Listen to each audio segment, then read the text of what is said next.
On today's episode, I'm sure the Blackhawks would love to trade for the number one overall pick, but I think it's going to be very hard for them to do.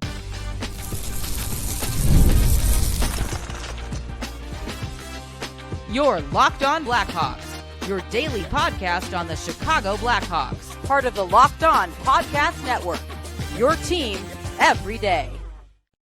What's going on, Blackhawks fans? Welcome back to another episode of Locked On Blackhawks, part of the Locked On Podcast Network, your team every day. As always, I'm your host, Jack Bushman. You can go and check me out on X at Jack Bushman 2, but make sure to go and follow my strictly Blackhawks account at Talkin' Hockey. That way, you can get all of the latest Blackhawks news and updates. And one final shout out that I got to give here real quick goes out to today's sponsor, which is FanDuel. Go and visit FanDuel.com right now to get $200 worth of bonus bets when your first $5 bet wins before the NBA Finals wrap up. All right, good afternoon, everyone. Again, thank you all for joining me on another episode of Locked On Blackhawks, your one-stop shop for all things Chicago Blackhawks. Feels wonderful to be back on the pod here today. And opening things up on today's show, I wanted to get into a quick conversation on the top overall selection in the 2025 NHL Draft, which of course belongs to the New York Islanders. They surprised everyone, moving up 10 spots to win this year's draft lottery. And over the last month, since winning the draft lottery, there's been a lot of chatter, a lot of speculation around whether the Islanders could actually wind up trading this year's top pick, because there's been a lot of moving parts, a lot of turnover in their front office. They need a lot of help to change the tides of the organization at multiple different positions, as well as potentially showing interest in Long Island native James Higgins, who they could likely come away with at number 2 or number 3 still in this year's draft, as well as taking in more assets if they wanted to trade the top overall pick. And with the Blackhawks also being right there on the clock at number 3, I think it's natural for a lot of Hawks fans and just a lot of NHL fans in general to wonder if the Blackhawks could go and make a run to try and trade up to number 1 in the 2025 draft. And listen, Hawks fans, I'm sure they would absolutely love to, considering, as I've broken down on the show a couple of different times, it's a pretty clear-cut top 2 in the 2025 draft class. Matthew Schaefer, Michael Misa, those are the top 2 crown jewels, and maybe the only 2 crown jewels in this year's draft. And I know the Blackhawks would love to add a player of Michael Misa's caliber to their forward group, along with Connor Bedard and Frankie Nazar. The problem here, Hawks fans, is that this is going to be way easier said than done. As I've mentioned multiple times here on the pod over the last month, throughout all of these rumors, I just think the Islanders would be absolutely crazy to trade out of this year's top pick or to trade out of the top 2. I think if they are going to make a trade, number 2 is the most likely, considering, again, you're going to come away with either Schaefer or Michael Misa. If the San Jose Sharks really have their sights set on one guy in particular and the Islanders are in a situation where they could kind of go either or, then I guess it would make sense for them to trade with the Sharks, get another asset or 2 on top of it, and still come away with, again, one of this year's crown jewels. But to trade down to number 3 for the Blackhawks to take James Higgins instead, to me, I just think that would be absolutely crazy. I don't know why the Islanders would go and do that. I like James Higgins, but to have him over Michael Misa, that to me is just foolish. And sure, they could get another maybe draft asset along with it, but that's still a little bit of a gamble. That's a little bit of a coin flip in the draft. You want sure things as possible. Obviously, there's always a little bit of a gamble with any prospect, right? But you want as much of a sure thing as you can. And that's Matthew Schaefer and Michael Misa in this draft class. So I'm sure the Blackhawks would love to come away with one of those 2 guys. I just think it's easier said than done. Plus, we got a little bit of an update from new Islanders general manager Mathieu Darche yesterday while at the NHL Draft Scouting Combine. He said he would be shocked if his team was not on the clock at number 1 in this year's draft. Maybe that's just classic GM, front office, coach speak to maybe try and raise up that value. But again, for the reasons that I just outlined, I would be shocked too if the Islanders traded out of this pick. So sadly, Blackhawks fans, I don't think that's going to be happening. I think Mathieu Darche's comments at the Combine yesterday was pretty much the nail in the coffin in this conversation. However, we like to have fun here on this show, so I did draw up a couple of mock trades that, hey, maybe if the Islanders change their minds over the next 3.5 weeks, maybe these are deals that could be good enough for them to say yes. The first one that I threw out there was the Blackhawks, of course, getting the number 1 overall pick. In return, they give the Islanders number 3 to come away with Long Island native James Higgins. And in addition to that, obviously, the Blackhawks would have to still go and sweeten the pot. I have the 2025 34th overall selection, giving the Islanders another, I know it's not a first-round pick, but it's the second selection in the second round, another high-end draft pick to go and help them stock in their prospect pool, along with defenseman Wyatt Kaiser, who's developed really nicely over these last couple of years. I know the Blackhawks, and myself included, a lot of us fans would not like to see Wyatt Kaiser go, but you got to give in order to get in this league. And as I've talked about many times on the show, given the amount of depth the Blackhawks have on the left side of their blue line, Vlasic, Del Mastro, Kaiser, Korchinski, Nolan Allen as well, right? Like, feels like something has to give there eventually, and the two that are probably the most attractive of that group, outside of Alex Vlasic, we know we're not trading that big fella, would be Kevin Korchinski and Wyatt Kaiser. So that's why I threw Kaiser into this trade. So again, the Blackhawks get the first overall selection. They give up the number 3 pick as well as the 34th pick and Wyatt Kaiser, who is a pending restricted free agent. Let me know in the comment section below what you think about that trade. The second one I drew up is a little bit more interesting. Not exactly sure how I would feel about this deal. It's always a little bit complex whenever you're trying to put together trades for both sides. But this one, I have the Blackhawks receiving not only the first overall pick in this year's draft, but they also get Anders Lee, who some of you may remember the Blackhawks were linked with around the midway point of this past season, I believe. And with Lee being on an expiring contract, he's entering the final year of his deal. I know he's the longtime Islanders captain, but it feels like the organization has to be going in a different direction with a new general manager. There's going to be a lot of change. This feels like as good of a time as any if they're going to be moving Anders Lee. Who knows? Maybe they'll just let his contract expire, or maybe he'll even want to still sign on with the New York Islanders.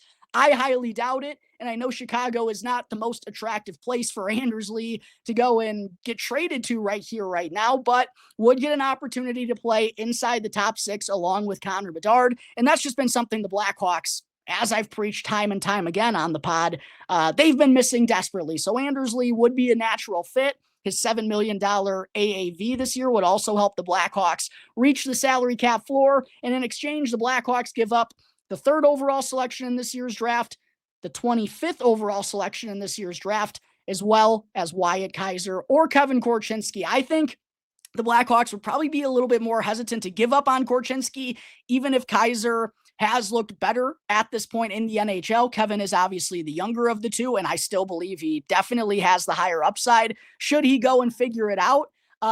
Maybe that's a little bit rich for the Blackhawks if they go and throw Korchinski in there as well. But I do think they could still have a second first-round pick in this year's draft because of all the capital that they have. Like, if there's a prospect they really like in the 20s, I don't think it would be the end of the world for them to get rid of the 25th pick, because I still think they could get back in the first round if they really wanted to. And that's a route we've seen Kyle Davidson take many a times in the NHL draft since taking over as GM. So there are kind of just 2 fun mock trades that I threw together. Should, again, the Islanders change their mind over the next 3.5 weeks. But as I said right off the jump, Blackhawks fans, I think it's very, very unlikely the Hawks wind up getting a deal done with the Islanders to move up to number 1. Crazier things have happened, but because it's a pretty clear top 2 in my mind. Yeah, I know they've had a bad run with their last number 1 overall pick, not signing on a long-term deal and leaving them to go and join the Toronto Maple Leafs. I still think they would be foolish to pass up on Matthew Schaefer and Michael Misa in this year's draft, considering the position they're in right here, right now. So there are my thoughts on the Blackhawks. Whether they could wind up trading for the top overall selection, I'm sure they'd love to, but I think it's going to be easier said than done. Coming up in just a moment here, Blackhawks fans, make sure to stick with me, though, as I'll dive into Jonathan Toews making his return to the NHL. But first, I do got to talk to you all real quick about the fine folks over at FanDuel. The NBA playoffs are down to just 2 teams. We got the Indiana Pacers and the Oklahoma City Thunder, and every night of the NBA Finals is sure to deliver highlight-worthy performances, major momentum shifts, and can't-miss moments. Whether it's a game-winning shot or a breakout player, there's never been a better time to go and get in on the action than with FanDuel, because FanDuel makes it so easy for you to get in the game before tip-off and live. With player props, performance trends, and same-game parlays, fans have never had more ways to play smart and win big. And with the way the point guards have been balling out throughout the postseason, that's probably where my money's going to be going here in the finals with Tyrese Halliburton, Shai Gilgeous-Alexander, a lot of their overs. But there are tons of different players in different markets for you to go and win money on. And don't miss out on FanDuel's incredible offer that they're throwing out right now. You can get $200 worth of bonus bets if your first $5 bet wins. All you got to do is head on over to FanDuel.com to claim your $200 in bonus bets today. Go and make every moment more with FanDuel, an official sports betting partner of the NBA. Before getting into segment 2 here, Blackhawks fans, did want to give you all a little bit of a reminder to be on the lookout for tomorrow's episode, when I'll be getting into James Hagan's 2025 NHL Draft profile. I thought it was only fitting, after discussing here today whether the Blackhawks could make a trade with the Islanders for the number 1 overall pick. I thought it would only be right to go and dive through James Hagan's, the player that, if they were to make a trade out of that top overall pick, it sounds like they'd be doing it for. So be on the lookout for James Hagan's draft profile coming tomorrow, as well as Porter Martone's coming later in the week. But segment 2 on today's episode, what an update we got late last week regarding former Blackhawks captain and 3-time Stanley Cup champion Jonathan Toews, as a news bomb from Pierre LeBrun hit social media. Toews reportedly told his agent, Pat Brisson, to inform him that he's 100% committed about his return to the NHL next season. And Brisson even said that he and Toews' camp will start fielding phone calls from teams next week ahead of July 1st free agency to kind of hear which clubs are expected to show interest. And from a rumor that I saw today on social media, 10 teams have already contacted Pat Brisson about Jonathan Toews and whether he'd be interested in joining their team. But obviously this is just excellent news about the captain.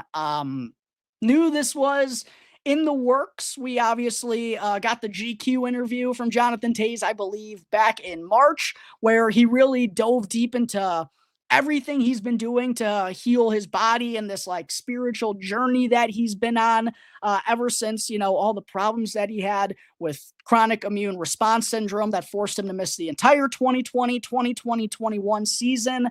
He also missed over 2 months in the 2022-23 campaign as well, and obviously has cost him the last couple of years in his playing career. But Jonathan Toews, like he said in the GQ article, was really feeling as good as he has in quite some time, and has just been stacking up progress after progress, good day after good day. And that's all really he could do, and really that he could hope for, because he's not sure at this point of his life what really the next day is going to, what that next rock is going to turn over. But for him to be in a place where he's finally confident that he can string together consecutive good days, he's feeling good about where his body is. I'm just so happy for the guy. I know he's been through a lot. To see like his Instagram posts over the last couple of years, to see him like surfing and enjoying life, and again, like seeing these journeys that he's been on, to get to this point now where he really sounds, again, 100% confident in himself that he'll be able to return to the NHL next year, is absolutely awesome. Turned 37 just over a month ago, actually, back in late April. Last played in the 2022-2023 season for the Blackhawks. His final game at the UC. The Hawks unfortunately lost in overtime, but Jonathan Toews did find the back of the net. I think there's going to be a lot of teams calling. I don't think he's going to be on a very expensive contract, because, again, it's going to be a little bit of a gamble. But I don't know what teams in contention, trying to get better, trying to get over that hump in the Stanley Cup playoffs. I don't know why they wouldn't show interest in Jonathan Toews. Yes, he is 37. Yes, he's definitely not going to be able to skate like he did at the young point of his career and keep up as well as he used to do with the modern day speed. You can't expect him to put up the same offensive numbers that he used to. But to know what he provides in that locker room, to know the two-way game and the compete level and the dog and the determination, and really all of those things that I just outlined, the dog, the determination, the grit that Jonathan Toews provides, that's always why, despite everything he's gone through these last couple of years, I always thought it was possible for him to make a comeback just because I know what type of guy Jonathan Toews is. If he thinks it's possible, he's going to do it. That's just the way his mindset works. There's a reason he was captain serious. So it's cool to see it actually coming to fruition. But again, I think there would be a lot of teams interested because, yes, there is risk, but financially, especially on like a cheap deal, 35 plus with incentives, like there's really not that much risk for teams. So I expect to see. I'm not surprised, I guess I should say, to hear that 10 teams have already reached out to Pat Brisson about Jonathan Toews' availability and his interest next year. As far as some teams that I think could be legitimate spots for Toews to land, the Winnipeg Jets obviously make a lot of sense. I've talked about them for years now. So do the Edmonton Oilers. Stan Bowman is the general manager there, obviously. I'm sure Taser would love to go and play along with Connor McDavid and Leon Draisaitl and have a chance to win another Stanley Cup while he's still playing in the NHL. So that would be a natural spot. I think the Toronto Maple Leafs could be a very interesting team. The Colorado Avalanche is one that I've thrown out there numerous times. I know they just locked up Brock Nelson, but Jonathan Toews would be more of a third, fourth line center for that group. And again, they're good enough to make the Stanley Cup with the bunch that they have. I think Jonathan Toews would be a really interesting piece, I would think, from their front office's perspective to go and bring in. So I think the Avalanche could be a likely spot for Johnny T. The New York Rangers, I think, could be somewhat interesting as well. The Montreal Canadiens, as a French speaker, as a team that's kind of coming up, they could maybe remind Toews of a young Blackhawk squad before they went on their Stanley Cup run with all the young talent that they have on their roster. So I think Montreal could be in a really attractive spot for Toews. I think Dallas would love to bring in Jonathan Toews. I just don't know, given their financial situation. I know Toews wouldn't cost a lot, but I do wonder how they'd be able to kind of work him in there, especially with a team that does already have some aging guys to them. But those are really the teams that I think would make the most sense. Winnipeg, Edmonton, Colorado, Montreal, the Rangers. I don't think you can ever count them out. I've seen some people say the Detroit Red Wings to go and join Alex DeBrincat and Patrick Kane. But quite honestly, if Jonathan Toews is coming back to the NHL, it's to do some winning, man. I think it would be to one of this premier contenders in the NHL. Maybe he'd have interest in going down to a warm place like Florida to go and join the Panthers or maybe the Tampa Bay Lightning.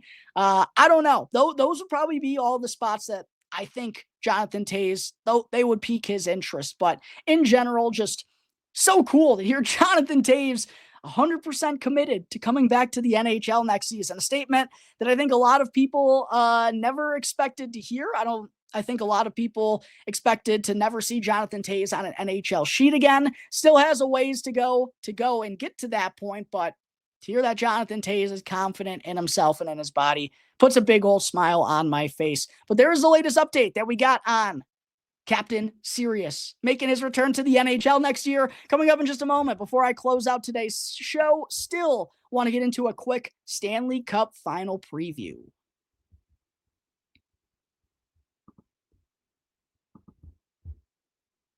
Back here on the Locked On Blackhawks podcast, part of the Locked On Podcast Network, your team every day. As always, just want to say thank you for making Locked On Blackhawks your very first listen. Here to start off your day. For your second listen, make sure to go and check out Locked On NHL Game Night. Every game, every night, up until a Stanley Cup champion is crowned. Get local analysis on a national scale with Locked On NHL Game Night, which you can find right now on YouTube or wherever you may be listening to your podcasts. Segment 3, before I close out today's show, wanted to get into a Stanley Cup Final preview as we got a rematch of last year's Stanley Cup Final between the Edmonton Oilers and the Florida Panthers, neither of which, stupid old me, had in the final in my Stanley Cup playoff bracket. I had the Washington Capitals and the Winnipeg Jets. That turned out real well. What a run it's been for both of these squads to get back to the Stanley Cup Final. The Edmonton Oilers making quick work of the Vegas Golden Knights, making quick work of the Dallas Stars, beating them both in 5 games. They haven't seen a game 6 since the opening round against the LA Kings when they closed out that first round series. And then for the Florida Panthers, took care of business against the Tampa Bay Lightning, who, shame on me, I selected to win that series. Don't know what I was thinking there. Had a hard-fought battle, obviously, with the Toronto Maple Leafs, but go and get the job done in 7 games there, and then cruise through the Carolina. I mean, the Carolina Hurricanes are so sorry. 1 in 16 in their last, is it 16 or 12? I think it's 1 in 16 in their last 17 conference final playoff games. I just... I don't get what they're trying to do. But Florida, as they always do, ran right through them. They've only played 1 game 6 in the Stanley Cup playoffs as well. That came in the second round against the Toronto Maple Leafs. So 2 teams who have been on epic runs to get back to this point and force the rematch once again. Should be an epic series. After what we saw last year in the Stanley Cup Final, right? 3-0, 3-3. Panthers get it done in Game 7. Heartbreak for Connor McDavid and the Oilers. You know McJesus and Draisaitl are going to be on a mission to get their first Stanley Cup victory. McDavid leads the playoffs in points. Draisaitl is right behind him. Bouchard leads all defensemen in points. It's all about those big 3. However, the Oilers definitely have got great support to get to this spot as well. How about Corey Perry playing in, I think this is his 5th Stanley Cup Final in the last 6 years. Lost all of them, by the way, which is crazy to think. He lost in 2020 with the Dallas Stars. Then he lost in 2021 with the Montreal Canadiens, both of which to the Tampa Bay Lightning. Then he went and joined the Tampa Bay Lightning, only for them to lose to the Colorado Avalanche in 2022. And then, of course, he was on the Oilers squad last year that lost to the Florida Panthers. He is a Stanley Cup winner from back in his day with the Anaheim Ducks as a youngster, but would be very tough for Corey Perry to lose 5 consecutive Stanley Cups. What I will say is, I'm going to be rooting for McDavid. I'm going to be rooting for Draisaitl. I don't think I can root for this Oilers group as a team, though. I really do not want to see Stan Bowman win another Stanley Cup. I don't think he deserves to win another Stanley Cup, but, you know, it is what it is. I'll be rooting for the Florida Panthers. My good buddy Armando Velez is the host of Locked On Panthers. It's been super cool since we kind of established our friendship in the 2020 COVID season when the Hawks and Panthers were randomly in the same division, right? It's been really cool to see his show grow as well as the Panthers wagon, now going obviously for back-to-back Stanley Cup victories. They've reached the final 3 consecutive years. So I'm going to be pulling for the Florida Panthers. There's probably going to be some Blackhawks fans out there who don't want to see Seth Jones win a Stanley Cup. I think it would be just so fitting if Jones gets traded and goes and plays a big role for the Panthers, by the way, in winning the Stanley Cup. We've seen lots of Blackhawks players get traded in the last 10 years go on to win the Stanley Cup. I remember Trevor Daley, when we made that stupid trade to get rid of him, he goes out and wins the Stanley Cup with the Pittsburgh Penguins. Jan Ruda, obviously none of these guys are in the same caliber as Seth Jones, but Jan Ruda, we trade him. He goes and wins back-to-back Stanley Cups with the Lightning. We trade Michael Kempney. He goes and actually plays in a big role for the Washington Capitals when they win their Stanley Cup. It would be very fitting for another blue liner to go and join another squad to win the Stanley Cup here this year. It would be cool to see McDavid and Draisaitl get it done, like Connor to finally win his Stanley Cup, to shut up all the haters. In particular, if Sam Knuth, if you happen to be listening to this point of the episode, one of the biggest McDavid haters, which makes absolutely no sense, to shove it down his throat and everyone else's for him to get the Stanley Cup. It would put a huge smile on my face to see McJesus go and lift it. But I think I'm just rooting a little bit harder for the Florida Panthers. I think it's a win-win, though. outside of Stan Bowman winning a Stanley Cup. That won't make me very happy, but I'm going to predict that Edmonton's going to get it done in 7 games this year. They lost it in 7 last year. They're going to get it done in 7 games this year, but it's sure to be an epic back and forth rematch of last year's Stanley Cup Final. 2 teams who, as I mentioned, cruised through the conference finals to get to this point. I'd love to see the Panthers go back-to-back for my buddy Armando Velez. I think Connor McDavid is just too good. The best player in the world. He's ultimately going to get it done in the big games for the Edmonton Oilers. That's going to take care of today's episode of Locked On Blackhawks, everyone. As always, thank you all again for joining me on the show. Be sure to go and follow Locked On Blackhawks for free right now, wherever you may be listening to your podcast, and to go and follow at Jack Bushman 2 on X. Go and follow my Strictly Blackhawks account as well at Talkin' Hockey, and that way you don't miss out on any of the latest Blackhawks news and updates. Until tomorrow's episode, everyone, have a great rest of your day. I'll see you next time on the Locked On Blackhawks podcast, part of the Locked On Podcast Network, your team every day.